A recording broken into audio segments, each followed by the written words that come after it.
Assalamualaikum warahmatullahi wabarakatuh.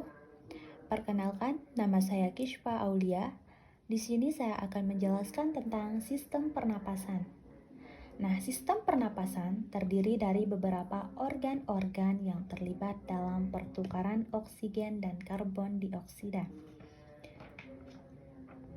Bagiannya itu ada hidung, mulut, tenggorokan atau faring, kotak suara atau laring, batang tenggorokan atau trakea, saluran udara besar atau bronkus, dan paru-paru. Saluran pernapasan dibagi menjadi dua, saluran pernapasan bagian atas dan saluran pernapasan bagian bawah. Saluran pernapasan bagian atas terdiri dari bagian pertama itu adalah hidung. Hidung itu fungsinya sebagai organ pernapasan merupakan hal yang utama sebagai alat pernapasan atau bernapas. Hidung akan menghirup oksigen yang akan masuk ke dalam tubuh melalui organ lainnya hingga ke paru-paru. Yang kedua adalah rongga hidung.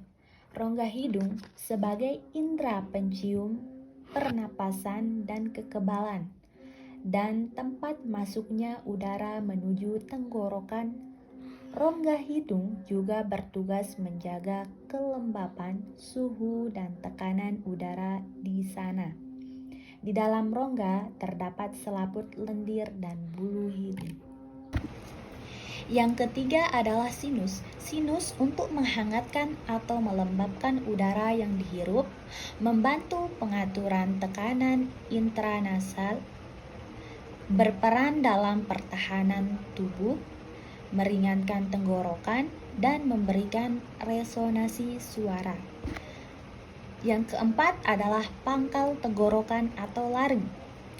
Pita suara bergetar untuk menghasilkan suara ketika berbicara. Udara dari laring masuk ke trakea melalui sebuah celah yang disebut glotis. Ketika menelan glotis, ditutup oleh epiglotis, sehingga dapat mencegah masuknya makanan ke trakea ketika makan. Yang kelima adalah batang tenggorokan. Batang tenggorokan adalah organ tubuh yang menghubungkan laring dengan bronkus. Dalam sistem pernapasan, fungsinya bukan hanya sebagai jalur masuk dan keluarnya udara, namun juga untuk menyaring partikel kotoran yang mungkin terbawa udara sebelum masuk ke paru-paru. Yang kelima adalah batang tenggorokan. Batang tenggorokan adalah organ tubuh yang menghubungkan laring dengan bronkus. Dalam sistem pernapasan, fungsinya bukan hanya sebagai jalur masuk dan keluarnya udara, namun juga untuk menyaring partikel kotoran yang mungkin terbawa udara sebelum masuk ke paru-paru. Baiklah, selanjutnya saluran pernapasan bagian bawah. Saluran pernapasan bagian bawah ini terdiri dari yang pertama paru-paru. Paru-paru adalah sepasang organ yang berbentuk kerucut yang terbuat dari jaringan spons berwarna abu-abu merah muda yang menempati sebagian besar ruang di dada. Nah, paru-paru dikelilingi oleh selaput pleura. Nah, paru-paru juga dipisahkan satu sama lain oleh mediastinum, suatu area yang berisi yang pertama itu jantung dan pembuluh darah yang besar, kedua batang tenggorok, ketiga kerongkongan, keempat kelenjar timus, kelima kelenjar getah bening. Paru-paru kanan mempunyai 3 bagian yang disebut lobus. Paru-paru mempunyai 2 lobus di saat Anda bernapas. Nah, yang pertama itu udara masuk ke tubuh Anda melalui hidung atau mulut.